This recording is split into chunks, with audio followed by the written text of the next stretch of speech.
तो सवाल बड़ा हो गया है। अब तो पोस्टमार्टम रिपोर्ट से साबित हो गया है कि लड़की के साथ रेप हुआ है, हो सकता है कि गैंग रेप हुआ हो, क्योंकि उसको बहुत चोटें आई हैं। तो अब सवाल ये उठता है कि भाई थानेदार तो गलती कर सकता है, लेकिन उसकी गलती को पकड़ने के लिए एएसपी होता है। उसने भी गलती कर दी तो उसको पकड़ने के लिए एसपी होता है। एसपी ने भी गलती कर दी तो उस पर फाइनल मुहर लगाने के पहले उसकी जांच करने वाला एसएसपी होता है। लेकिन इस केस में तो सबने मुहर लगा दी कि लड़की की ने आत्महत्या की है। तो पोस्टमार्टम रिपोर्ट आया नहीं और आपने कंक्लूजन निकाल दिया।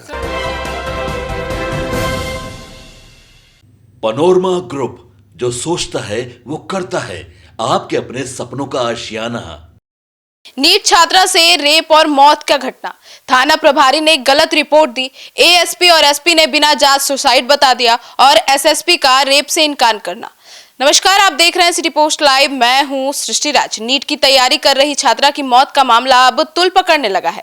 इस मामले की जांच में घोर लापरवाही बरते जाने का आरोप भी लगाया गया है। 3 दिन तक ना हॉस्टल सील हुआ, ना कमरा, ना बिस्तर, ना कपड़े। अब कानून के जानकारों के अनुसार यही सबसे महत्वपूर्ण समय था जिस समय सबूत इकट्ठे किए जाने थे, लेकिन पुलिस सबसे सुस्त रही। इस पूरे मामले पर अब तुल पकड़ने लगा है और जांच जारी है। इस पूरे मामले पर विस्तार से जानकारी देने के लिए हमारे साथ मौजूद हैं चीफ एडिटर श्रीकांत प्रत्युष।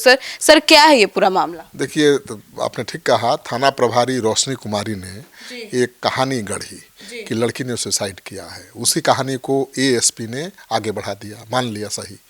और खुद एसएसपी भी उस पर मुहर लगा चुके हैं और अब इस मामले की एसआईटी जांच कर रही है। तो सवाल बड़ा हो गया है। अब तो पोस्टमार्टम रिपोर्ट से साबित हो गया है कि लड़की के साथ रेप हुआ है, हो सकता है कि गैंग रेप हुआ हो, क्योंकि उसको बहुत चोटें आई हैं। तो अब सवाल ये उठता है कि भाई थानेदार तो गलती कर सकता है, लेकिन उसकी गलती को पकड़ने के लिए एएसपी होता है। उसने भी गलती कर दी तो उसको पकड़ने के लिए एसपी होता है। एसपी ने भी गलती कर दी तो उस पर फाइनल मुहर लगाने के पहले उसकी जांच करने वाला एसएसपी होता है। लेकिन इस केस में तो सबने मुहर लगा दी कि लड़की की ने आत्महत्या की है। तो पोस्टमार्टम रिपोर्ट आया नहीं और आपने कंक्लूजन निकाल दिया। सर, तो क्या अब इन लोग पे जांच होगी? ये लोग पकड़े जाएंगे? देखिए, इस संवेदनशील मामले में 5 चेहरे हैं जिनकी लापरवाही सामने आई है, जिसमें थाना प्रभारी ने गलत रिपोर्ट दी, एसपी ने उसे सुसाइड बता दिया और ये एसएसपी ने रेप से ही इनकार कर दिया। ठीक है। अब जिम्मेवारी थाना प्रभारी के रूप में रोशनी कुमारी की बनती है। रोशनी कुमारी को 6 जनवरी को मिली सूचना को मेडिको लीगल केस मानना था। कानून में भी स्पष्ट है कि यदि कोई छात्रा संदिग्ध हालत में बेहोश मिलती है तो पुलिस को तत्काल मौके पर पहुंचकर कमरे को सील करना चाहिए, हॉस्टल को में सर्च ऑपरेशन चलाना चाहिए, परिवार को सूचित करना चाहिए। उन्हें चाहिए था कि एफआईआर की प्रक्रिया शुरू करती, फॉरेंसिक टीम बुलाती और अस्पताल में इलाज के दौरान किसी निष्कर्ष से बचती। इलाज चल रहा है, आपने निष्कर्ष दे दिया कि भाई ये तो सुसाइड है, तो इसीलिए पेचीदा हो गया है मामला। तो सर, अब 3 दिन तक पुलिस की गैर हाजिरी सबसे बड़ा सवाल खड़े कर रही है ना? बिल्कुल, बड़ी लापरवाही सामने आई है। इस दौरान हॉस्टल का कमरा खुला रहना, 3 लोगों का हिरासत में 3 लोगों को लेकर छोड़ दिया जाना, लेकिन हॉस्टल की जांच नहीं करना सबसे गंभीर चूक ये मानी जा रही है। और थाना प्रभारी की शुरुआती रिपोर्ट ही आगे की पूरी जांच की बेस लाइन बन गई।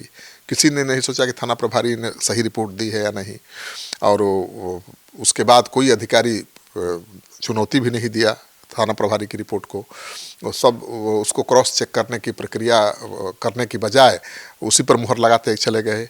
एएसपी स्तर पर केस की रिप्रेजल होती है। ठीक है, यह देखा जाता है कि क्या शुरुआती जांच में कोई एंगल छूटा तो नहीं।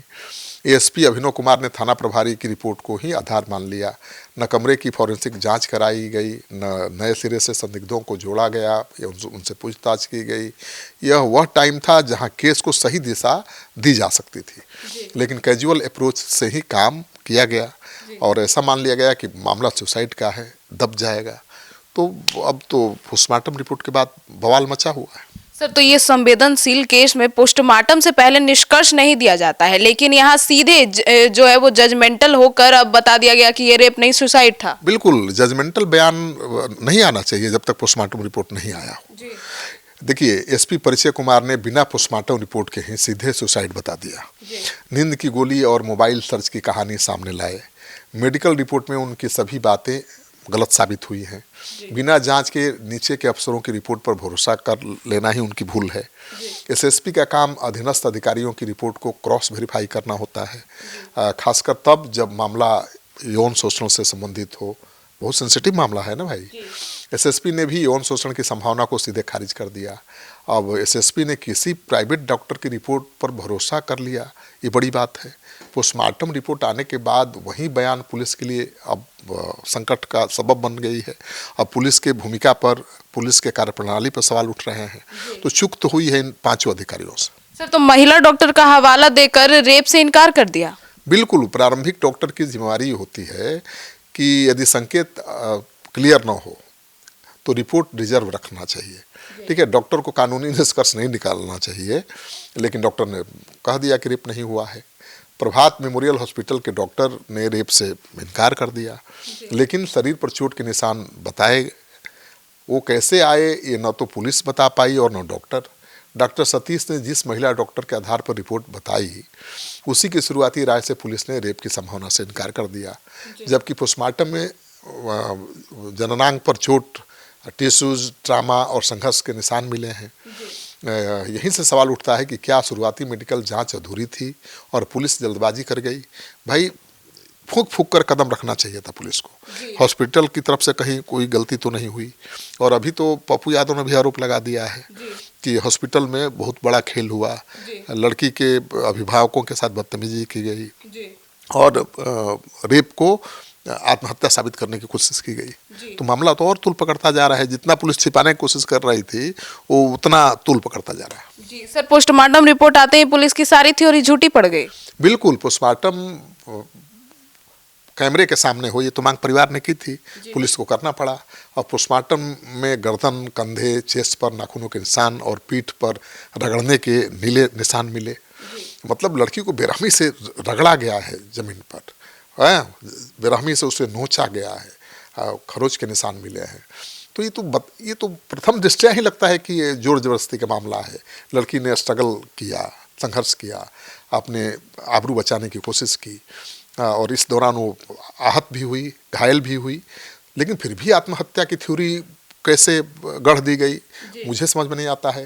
देखिए, प्राइवेट पार्ट में ताज़ा चोट है, टिश्यूज, ट्रामा और ब्लीडिंग है। मेडिकल ओपिनियन के मुताबिक फोर्सफुल पेनेट्रेशन मतलब गैंग रेप, मान जबरदस्ती किए जाने का सबूत है प्रथम दृष्टया।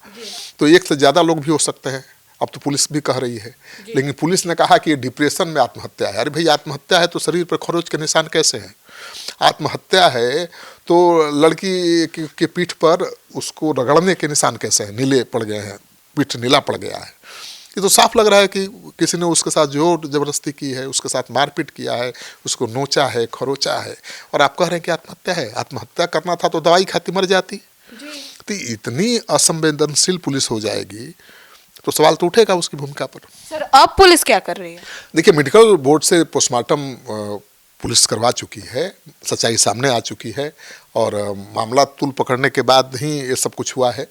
और medical board, postmortem medical board से कराया गया है। पूरी प्रक्रिया की वीडियोग्राफी कराई गई है, जैसा कि परिवार वालों की मांग थी।